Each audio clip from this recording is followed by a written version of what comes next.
Hola amigos, bienvenidos otra vez a mi canal y hoy rememorando viejas glorias queremos hacer honor a todo un mito de nuestra infancia.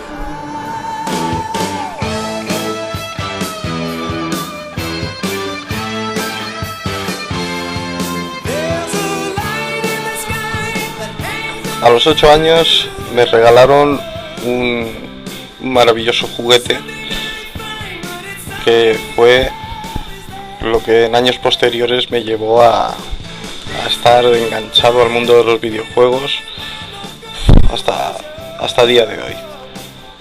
Este fue el Spectrum modelo más 2A, 128 maravillosos kilobytes de memoria que me llevaron a finales épicos de aventuras indescriptibles, siendo superhéroe, piloto de aviones, naves espaciales, batallas inmensas con enemigos atroces. Fue una época en la que disfruté mucho. Tenía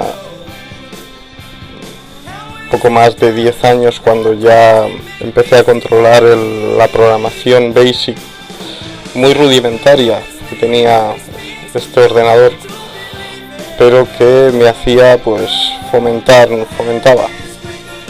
fomentaba mi imaginación, mi creatividad, y empecé a hacer pinitos también en cuanto a las trampas. Aquí tenemos el anuncio. Este fue el que me enganchó a esta máquina y realmente fue una sorpresa para mí, ya que no me lo esperaba. Yo pensaba que nunca iba a conseguirlo y me sorprendieron. Me llevaron al centro comercial Continente en unas navidades, mis padres, y me dijeron: ¿cuál es el que te gustaba? casi caigo redondo. El pack de juegos que traía incorporado traía 10 cassettes, ya que en aquella época los juegos se almacenaban en cintas de audio.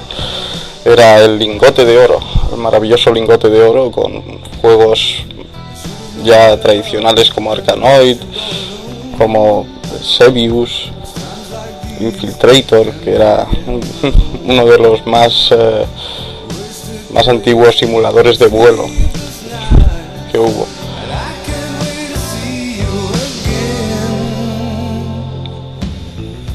Double Dragon. Este juego me costó conseguirlo, Dios y ayuda. Creo que le mandé hasta una carta a los distribuidores para que me consiguieran una copia. Luego empecé a descubrir las revistas como Micro Hobby, Micromanía, en la que venían novedades, listados de código para poder meter vidas infinitas. Qué época más bonita.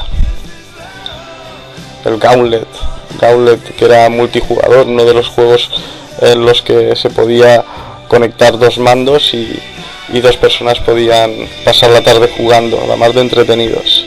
Cabal. Estos juegos ya más bien eran copias de las máquinas recreativas y perdían tanta calidad en el proceso que uno se llevaba unas decepciones horribles.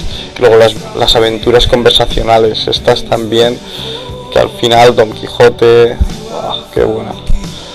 De hecho todavía conservo muchos de estos títulos aquí en mi estantería, pero bueno, hoy en día, dado que en los ordenadores potentes se puede correr un simple emulador y tener miles de estos juegos almacenados sin tener que esperar horas y horas a cargar con la cinta y ese espantoso ruido que emitía.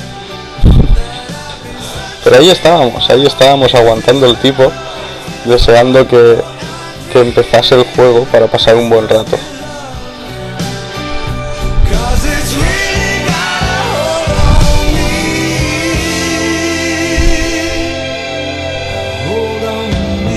El Green Beret, menudo juegazo. Otro también de máquinas recreativas. Estas cintas Load and Run, creo que fue un amigo de un primo mío que visitando su casa y viendo los juegos que tenía, vi por primera vez esa pequeña cinta. Digo, ¿qué clase de juego es esto? No era un juego, era una revista en una cinta de cassette. Era una revista para ordenador que en lugar de venir en papel, típica revista, venía en un medio nuevo para mí, que era en cinta. El Micro Hobby fue de las mejores, por no decir la mejor revista de este tema que hubo jamás. O sea, porque Micromanía, por ejemplo, venía muy enfocada a los videojuegos, pura y llanamente, y traía videojuegos, pues te mostraba videojuegos de distintos sistemas, como era Amstrad, Commodore, MSX, que era la competencia de la marca Spectrum, ¿no? Y al no ser compatible, pues no servía para mucho. Entonces esas partes de la revista apenas eran una mera curiosidad, pero no servían para nada más. Sin embargo, Micro Hobby sí que fue completamente para Spectrum, y no solo te mostraba nuevos juegos, sino nuevos avances en tecnología, las nuevas tendencias, programación, muchísima programación, cursos, traía cursos también que te mostraban cómo se debían hacer ciertos códigos. Era maravillosa, era la mejor con diferencia, o sea, la mejor y punto. El Barbarian, chavo, veías las carátulas de estos juegos como los estoy viendo ahora y decías, qué gozada, quiero jugar este juego, y luego veías el juego y eran 7 colores o 8 colores apenas mezclados así al batiburrillo con una resolución malísima. Pero adictivo al fin y al cabo, que era lo que contaba.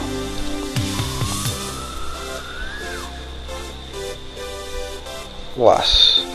Sentinel, uno de los juegos con gráficos vectoriales. En aquella época eso era la calidad máxima, impresionante. Fíjate que tenía la estúpida idea de que podía almacenar vídeo en las cintas de cassette con el ordenador, almacenar vídeo como si fuera un vídeo reproductor de VHS o beta de la misma época. Qué locura, y hoy día es algo casi más usual que utilizar un grabador de sobremesa, como puede ser un grabador de DVD o Blu-ray. Se utiliza más el ordenador para estos temas, tal como yo deseaba hacer con el Spectrum en aquellos años. Una máquina alucinante, cierto, fue una máquina alucinante. De hecho, creo que la pobre en sus últimos años de vida junto a mí acabó sin la tapa del cassette, ya que para poder grabar juegos en cintas de audio tenía que regular el cabezal con un tornillo, y el destornillador metido ahí molestaba. Decidí, me arrepiento muchísimo. Ojalá tuviera la máquina hoy tal como estuvo en sus orígenes, pero solo queríamos jugar a toda costa, y si para ello había que arrancar la carcasa del cassette, se arrancaba para poder llegar al cabezal y regularlo como Dios manda. No iba a estar media hora esperando a cargar un juego para que luego no fuese.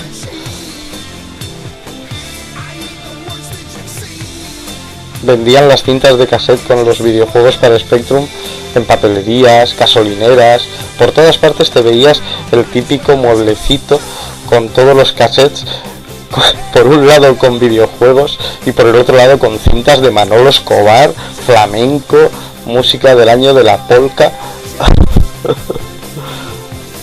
Y era lo normal, era lo habitual, era un mercado donde cualquier sitio era un buen punto de distribución.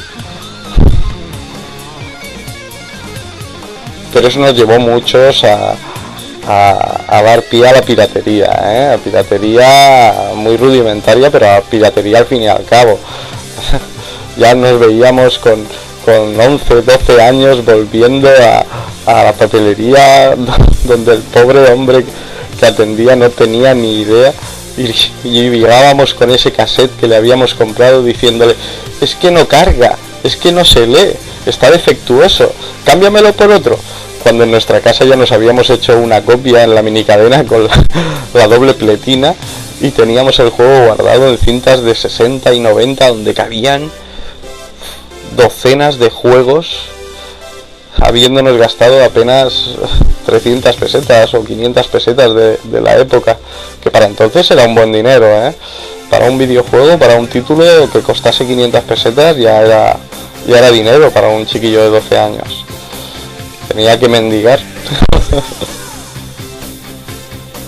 En fin, unos años inolvidables y añorados, pero ahí están, en el recuerdo, para siempre.